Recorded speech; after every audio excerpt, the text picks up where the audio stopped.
He was certain he had no children, until two identical little girls looked up at him in a hotel lobby and everything he believed collapsed. Michael Harris had built his life on certainty. It was the quality that had carried him from a small rented office to the top floor of a glass tower downtown, where the city stretched beneath his windows like something already conquered. As a CEO and a millionaire, he trusted facts, contracts, numbers that could be verified and controlled. Feelings were useful only when they did not interfere with logic, and the past was something he preferred to keep neatly closed, filed away like an old report no longer relevant. He was certain of one thing above all else: he had no children. The thought never troubled him. It existed quietly, unquestioned, like a settled truth. His relationships had ended cleanly, without complications that followed him into the present. He had never received late-night calls, never been confronted with accusations or secrets, never had a reason to doubt the story he told himself. His life was full, busy, successful, and he believed that if something as significant as a child had existed, he would have known. 5 years earlier, when Sarah Blake walked out of his apartment for the last time, he had assumed it was simply the natural end of something that no longer fit. She had stood near the door, her brown hair pulled back loosely, her blue eyes tired in a way he chose not to notice. She spoke softly that evening, carefully, as if choosing words that would not provoke an argument. Michael, already distracted by emails and an upcoming trip, interpreted her calm as resignation. He told her he was leaving the country for work, that it was important, that it would open doors he had been knocking on for years. He spoke confidently, the way he always did when he believed ambition justified everything else. Sarah listened without interrupting, her hands folded in front of her, her expression unreadable. When he finished, she nodded once. "Do what you need to do," she said. Michael took that as understanding. He did not ask if she was all right.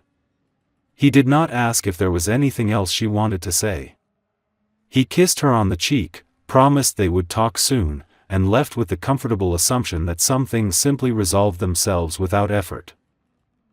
In the years that followed, his life accelerated. Success came quickly, then multiplied. He moved into hotels that felt more like temporary offices than places to rest, flew between cities without remembering the view from the plane, and surrounded himself with people who admired his discipline. When colleagues asked about his personal life, he answered vaguely, saying he had once been in love, but that chapter was over. Sometimes, late at night, when the city lights reflected faintly against the glass walls of his office, Sarah's name surfaced unexpectedly in his thoughts. He imagined her happy, settled, perhaps married to someone who stayed home more than he ever had. That image brought him a strange sense of relief. If she was happy, then nothing had been lost. If she was happy, then his choices had not hurt anyone in a way that mattered. He never questioned that belief. Michael did not know that certainty can be fragile when it is built on assumptions instead of truth. He did not know that an entire life could exist just beyond his awareness, growing quietly without him. And as he stood in the lobby of a luxury hotel years later, checking his phone and preparing for another predictable meeting, he had no idea that his most carefully held conviction was about to collapse with a single glance. Because until that moment, he truly believed that he had no children. And belief, he would soon learn, was not the same as reality. Sarah Blake discovered the truth on an ordinary morning that was supposed to be forgettable. The sky outside was overcast, the kind of gray that pressed low against the city, and she moved through her small apartment on autopilot, making coffee she barely drank and checking the time too often. The quiet felt heavier than usual, settling into her chest in a way she couldn't explain. When the realization finally surfaced, it came not as panic, but as a slow, unsettling certainty that refused to be ignored. She stared at the test in her hands longer than she should have, as if waiting for it to contradict itself. It didn't. The result stayed clear and undeniable, grounding her in a reality she had not prepared for. For a moment, she simply sat on the edge of the bed, listening to the hum of the refrigerator in the next room, trying to understand how something so small could alter the entire direction of her life. Michael was the first person she thought of, and that thought brought a sharp ache with it. She imagined his reaction with painful clarity, the way his jaw would tighten as he processed the information, how quickly his mind would move to logistics and responsibility. She knew him well enough to understand that he would not walk away from something like this, but she also knew the cost. He would return not because he wanted to, but because he believed he had to. That idea frightened her more than being alone. Sarah picked up her phone, scrolled to his name, and let her thumb hover over the screen. She imagined the conversation, rehearsed it silently, then imagined the long silence that would follow. The weight of that silence felt unbearable. Slowly, she set the phone down without making the call, telling herself she just needed time to think, time to breathe, time to be sure. The confirmation at the doctor's office came a few days later, delivered with calm professionalism and a gentle smile. The room was bright and sterile, filled with quiet reassurance that did nothing to ease the tension in her chest. When the doctor adjusted the screen and pointed, explaining what she was seeing, Sarah's breath caught. "Twins," the doctor said, almost cheerfully. "Everything looks healthy." The word echoed in her mind long after the appointment ended. Twins. 2 lives. 2 futures now tied entirely to her decisions. She walked out of the clinic and sat in her car, gripping the steering wheel as if it were the only thing keeping her grounded. Tears came then, sudden and overwhelming, not from fear alone, but from the realization that there was no version of this future that would be simple. That evening, she wrote Michael a message and deleted it. Then she wrote another. Each one felt wrong, either too emotional or too cold, too demanding or too distant. None of them captured the complexity of what she felt or the choice she was facing. She wanted him to know, but she didn't want to trap him. She wanted support, but not obligation. She wanted honesty, but not pity. Days turned into weeks, and her silence began to feel intentional rather than temporary. Sarah adjusted her life quietly, making changes she told herself were practical. She moved to a smaller place, closer to medical care, and began saving money with careful discipline. She told her closest friend the truth, accepting help only when it was offered without pressure or judgment. At night, when the world finally slowed, she lay awake with her hands resting on her stomach, feeling the subtle shifts and changes inside her. She spoke softly into the darkness, promising safety and love to 2 lives she had not yet met. Those moments filled her with a fierce determination that surprised her, a strength born not from confidence, but from necessity. She thought of Michael often, especially when fear crept in quietly. She wondered what kind of father he would have been, whether he would have smiled the same way when nervous, whether he would have softened in the presence of children. The thoughts hurt, but they also reinforced her decision. She could not build a future for her children on uncertainty, on a choice made out of duty rather than desire. So she remained silent. Sarah convinced herself she was doing the right thing, that protecting her children meant protecting them from a life defined by compromise. She believed that if Michael never knew, he could continue building the life he wanted, and she could build one of her own without resentment. What she did not yet understand was that silence, once chosen, does not fade with time. It grows, shaping years, shaping lives, and waiting patiently for the moment when it finally demands to be heard. The pregnancy reshaped Sarah's life with a quiet insistence that left no room for denial. Her body changed faster than she expected, as if the twins were determined to make their presence known early and often. Fatigue settled into her bones, not the kind that sleep could cure, but a constant heaviness that followed her through each day. Still, she forced herself into routine, believing structure was the only way to keep fear from taking control. Doctor visits became frequent and strangely intimate. She learned the sound of 2 heartbeats, slightly out of sync, steady and persistent, filling the room with a rhythm that grounded her even when anxiety threatened to overwhelm her. The doctor spoke carefully, explaining risks and precautions, reminding her that carrying twins required attention and restraint.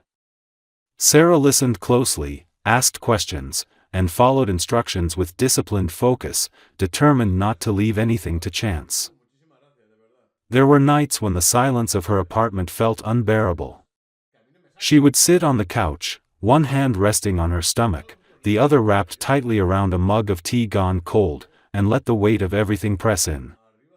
In those moments, Michael's face appeared in her thoughts uninvited. She wondered where he was, whether he still worked late into the night, whether he ever paused long enough to miss her. The questions came with no answers, only a dull ache she learned to live with. As the months passed, financial reality grew more urgent. Sarah took on additional freelance work, often staying up late to meet deadlines, her eyes burning from exhaustion as she stared at her screen.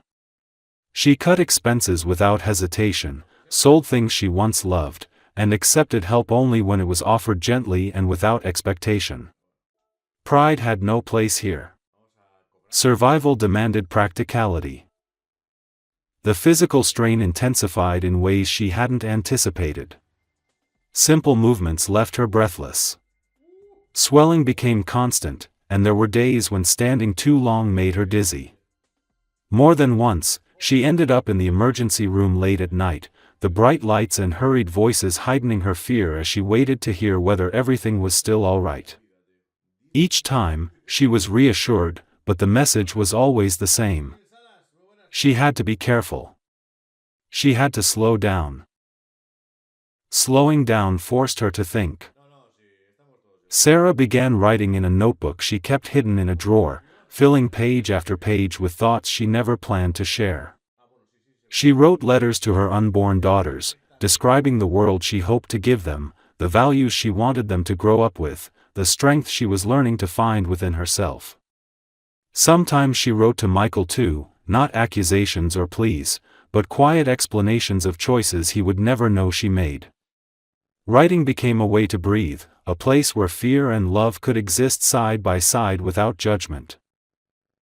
When her water broke earlier than expected, panic surged through her with startling clarity. The hospital ride felt unreal, the city lights blurring past as contractions came faster and harder. She focused on breathing, on staying present, on trusting her body and the people around her. Fear tried to take hold, whispering doubts about doing this alone, about the risks she could not fully control. The delivery was long and exhausting, pushing her past every limit she thought she had. Pain came in waves that left her shaking, but she refused to let go, clinging to the sound of her own breathing and the steady reassurance of the medical staff. When the first cry filled the room, sharp and insistent, tears streamed down her face without warning. The second followed moments later, just as strong, just as alive. 2 girls. Emma and Claire. They were placed against her chest one after the other, small and warm and impossibly real.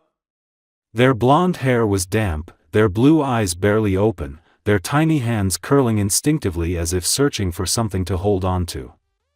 In that moment, exhaustion melted into something fierce and undeniable.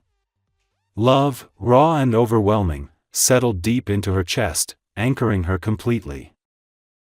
Later, alone in the quiet of the recovery room, Sarah watched her daughters sleep in their bassinets, side by side, their breathing soft and even. She felt the familiar ache of Michael's absence then, sharper now that she understood fully what he had missed. For a brief moment, she reached for her phone, imagining his reaction if she told him everything now. She stopped herself. Instead, she looked back at Emma and Claire and made a silent promise. She would protect them, even if it meant carrying the weight of this choice alone. She would give them a life built on honesty, stability, and love, not on uncertainty or obligation. That night, as the hospital grew quiet around her, Sarah understood something with absolute clarity. Whatever lay ahead would be difficult. There would be moments of doubt, fear, and exhaustion she could not yet imagine. But she was no longer alone. And she would never allow herself to forget that. The years that followed blurred together in a way Sarah never could have imagined before motherhood. Time no longer moved in clean segments marked by milestones she could anticipate. Instead, it flowed unevenly, shaped by growth spurts, illnesses, small victories, and moments of exhaustion that seemed endless at the time but later felt impossibly brief. Emma and Claire grew quickly, as twins often do, pushing Sarah to adapt constantly, to learn faster than she ever thought possible. The first year was survival more than anything else. Nights dissolved into mornings without clear boundaries, and Sarah learned to function on instinct rather than rest. The girls had different temperaments from the beginning. Emma was quieter, observant even as a baby, studying faces with a seriousness that felt almost unsettling at times. Claire was expressive and loud, quick to cry and just as quick to laugh, demanding attention with unapologetic determination. Sarah learned to tell their cries apart, to sense what each needed before the sound fully formed. Money was always a concern. Sarah worked whenever she could, taking remote contracts during naps, answering emails with one hand while holding a bottle with the other. She measured expenses carefully, choosing necessities over comfort, and learned how little she actually needed for herself. Everything revolved around the girls. Their safety. Their health. Their future. That focus gave her strength on days when exhaustion threatened to swallow her whole. As Emma and Claire grew into toddlers, the apartment filled with movement and noise.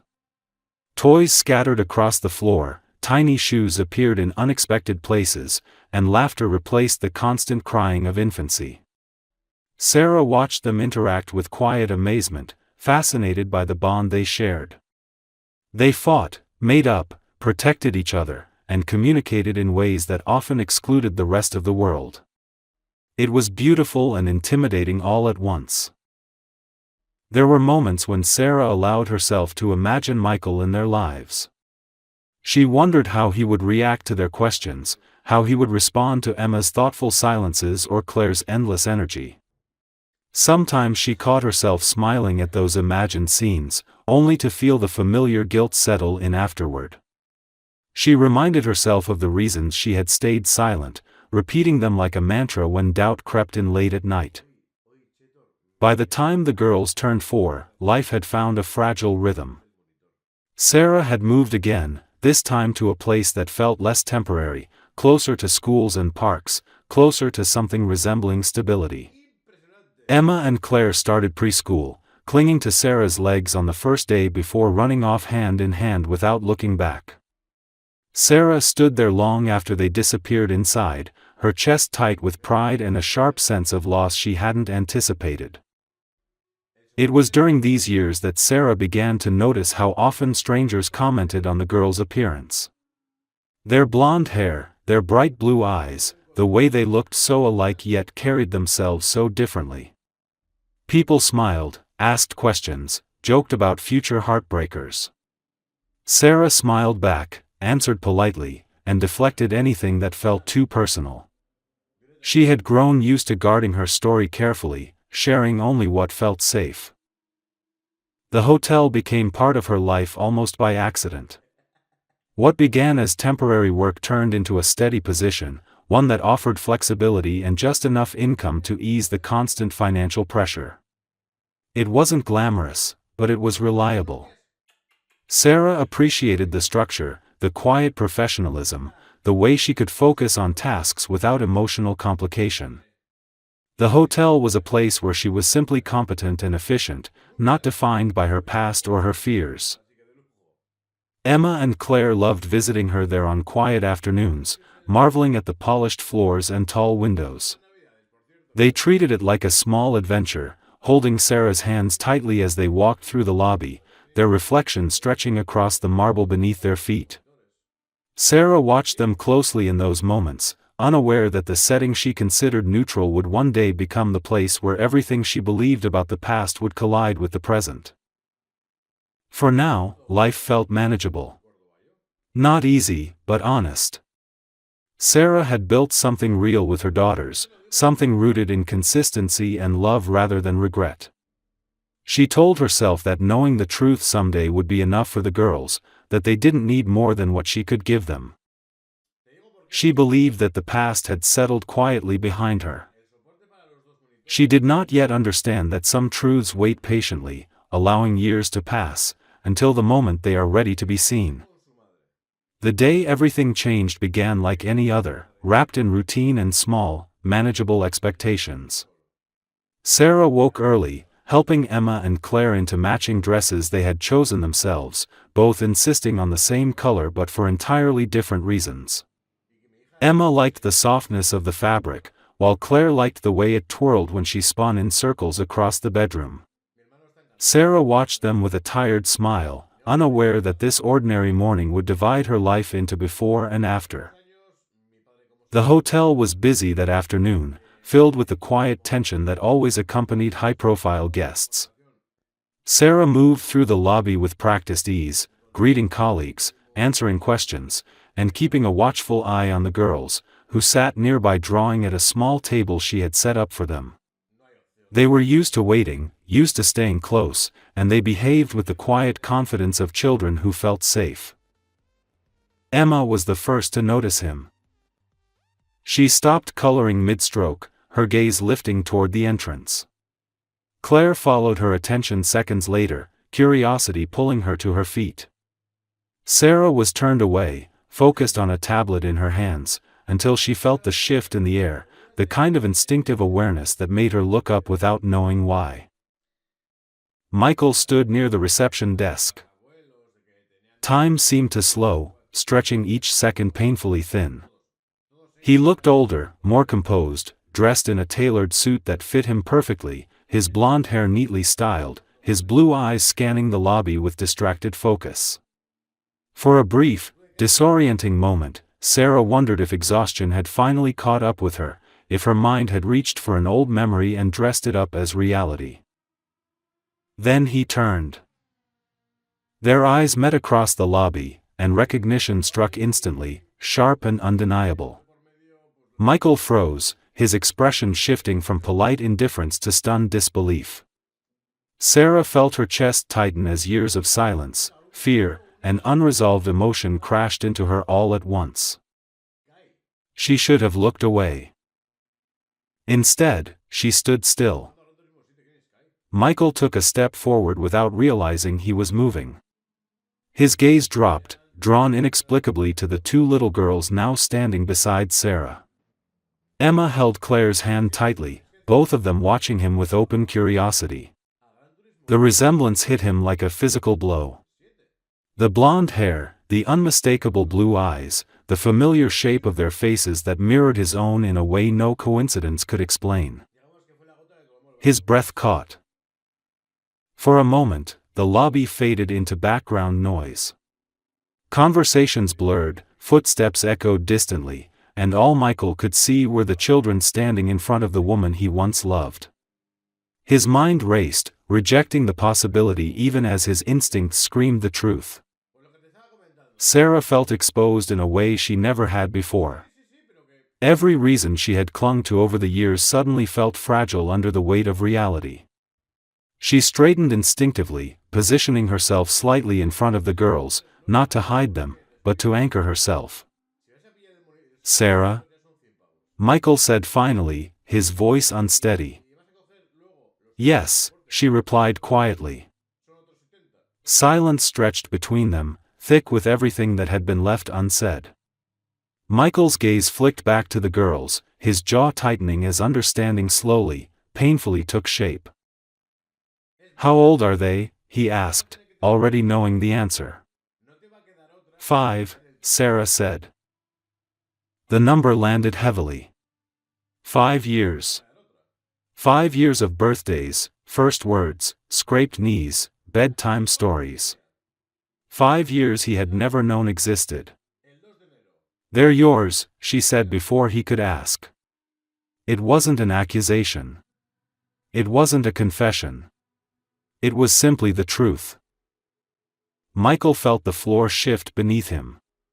He swallowed hard, fighting to maintain control as emotion threatened to break through his carefully constructed composure. He had built his life on certainty, and now it was unraveling in front of him, thread by thread.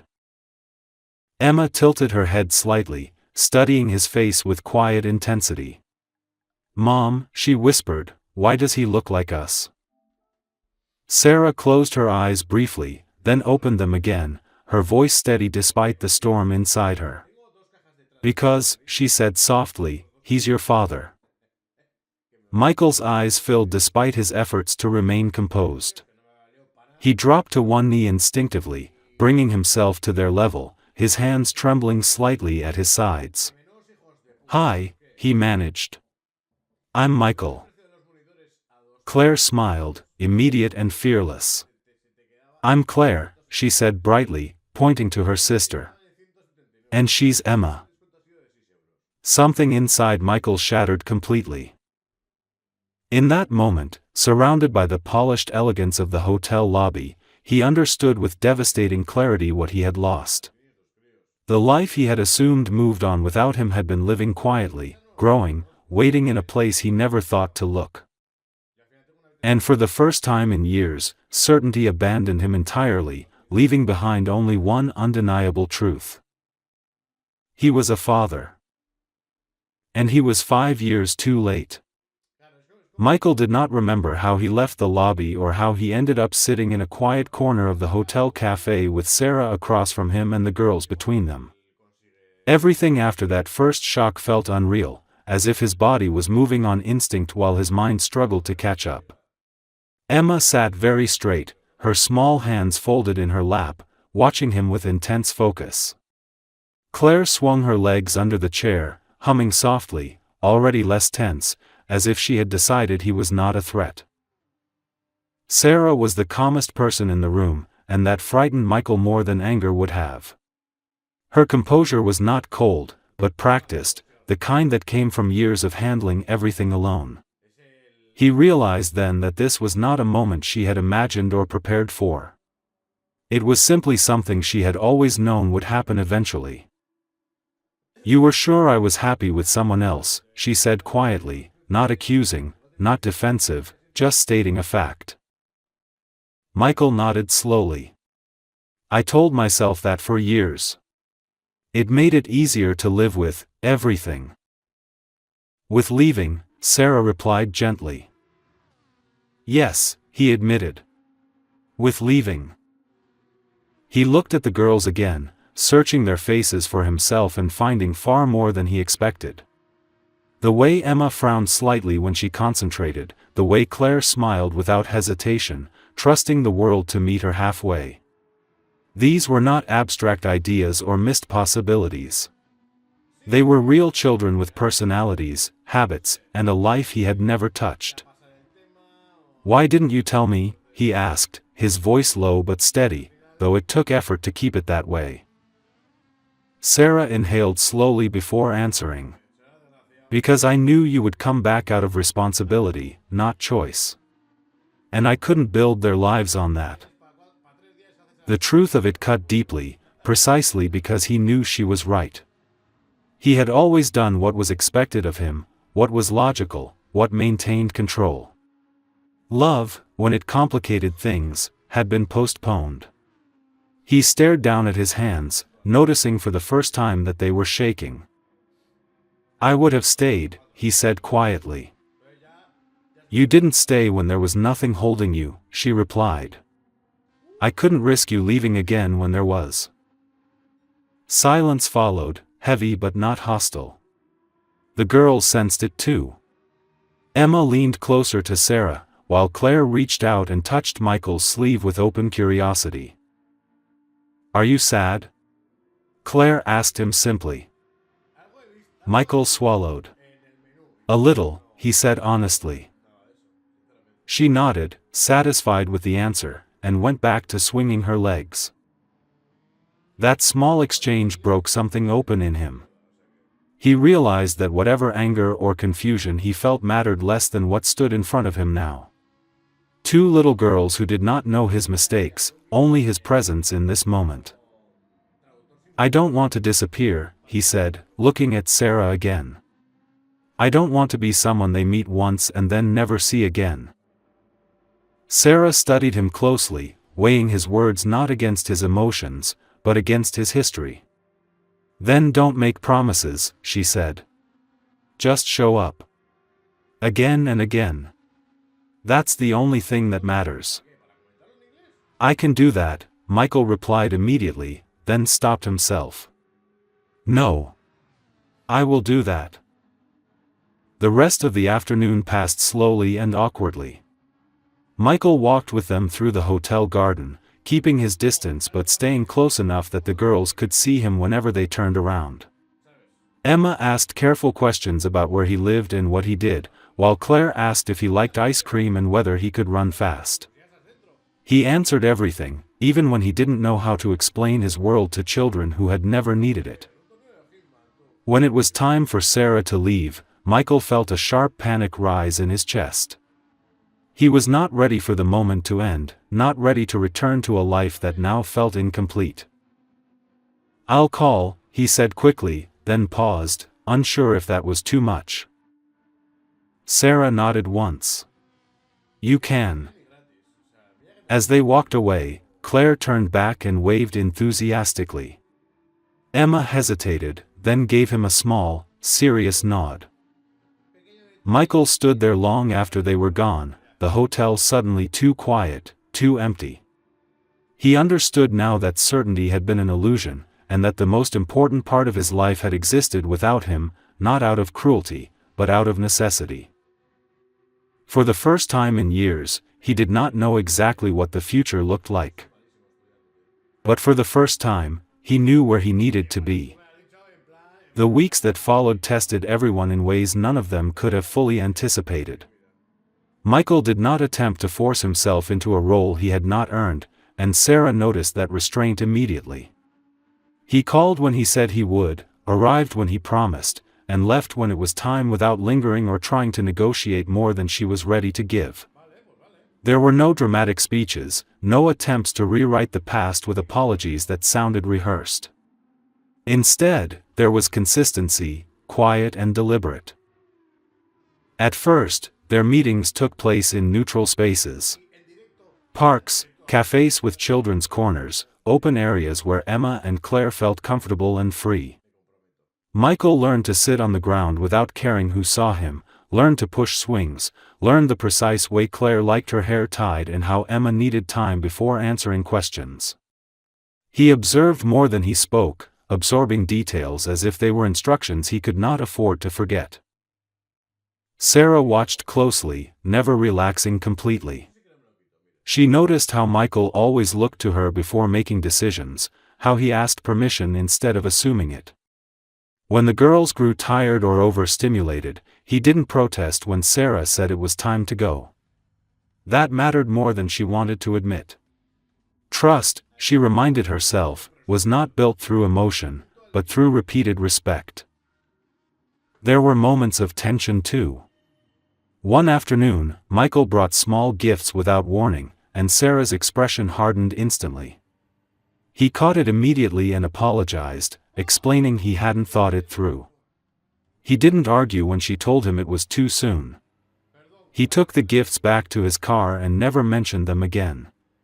That silence, that acceptance, spoke louder than defense ever could.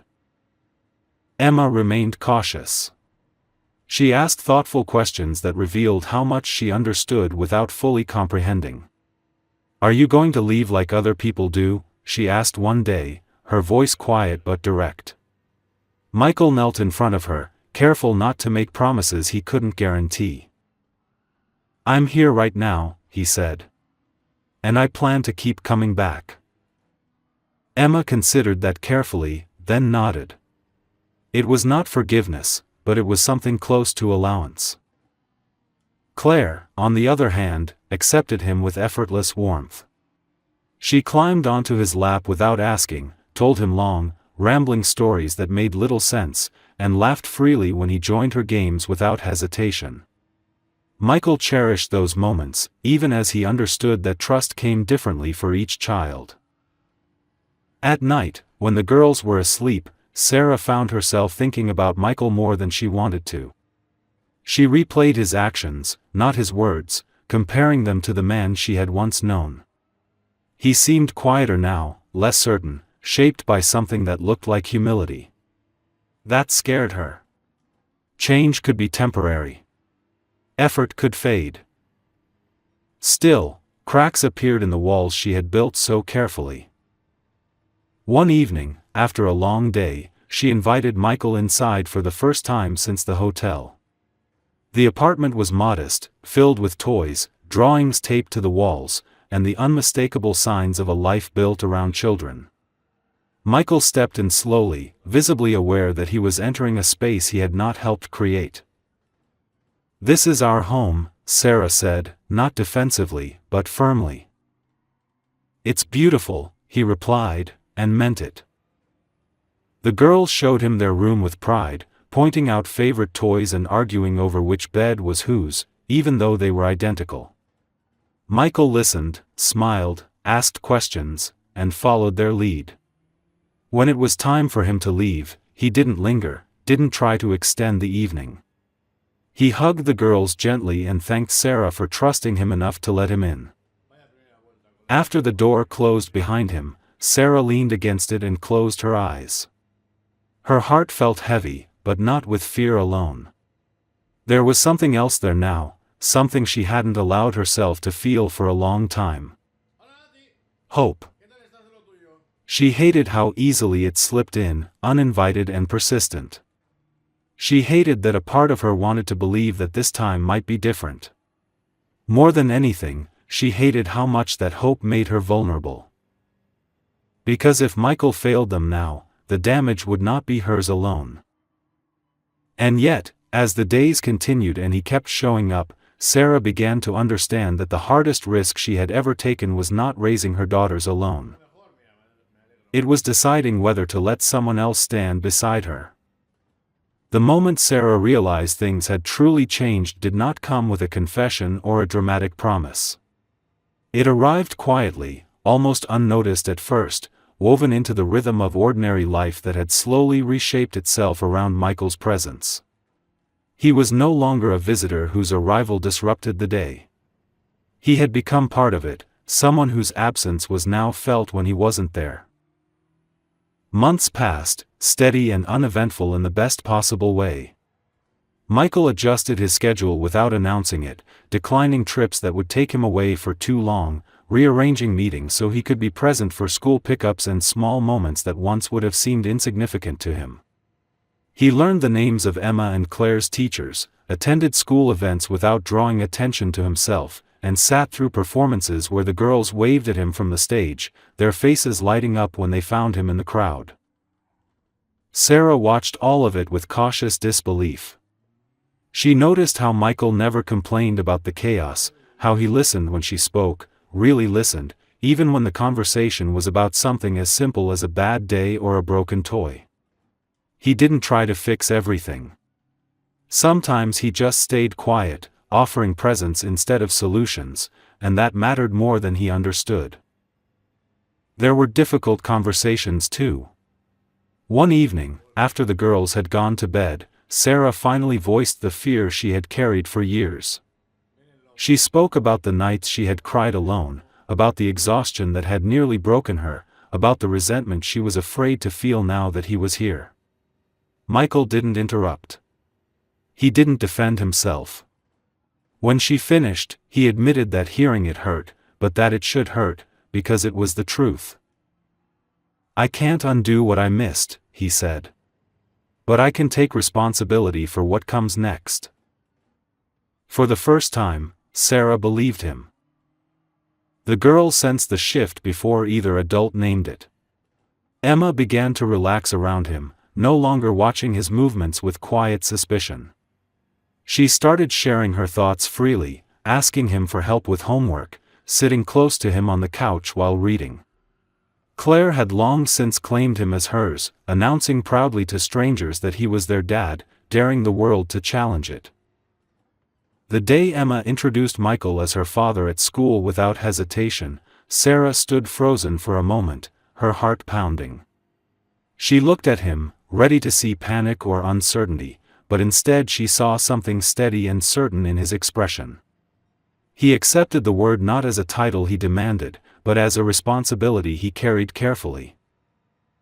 Life did not suddenly become perfect. There were disagreements, misunderstandings, moments when old wounds resurfaced unexpectedly. Sarah still struggled with control, with the instinct to handle everything herself. Michael still fought the urge to overcompensate, to fix what could only be healed by time. But they faced those moments together, openly, without retreat. One evening, as they sat outside watching Emma and Claire chase fireflies in the fading light, Michael reached for Sarah's hand without looking at her. She didn't pull away. The simple contact felt more meaningful than any grand declaration ever could. "I was wrong," he said quietly. "About you. About everything." Sarah squeezed his hand once. "I know." Years earlier, Michael had been certain he had no children. That certainty had shaped his life, justified his choices, and shielded him from truths he wasn't ready to face. Now, certainty looked different. It wasn't about control or predictability. It was about presence, commitment, and showing up even when the outcome wasn't guaranteed. He watched his daughters laugh, their blonde hair glowing in the soft light, their blue eyes full of trust, and felt a quiet peace settle over him. Not relief, not triumph, but acceptance. He had missed the beginning. But he had not missed the chance to stay. And for the first time, that was enough.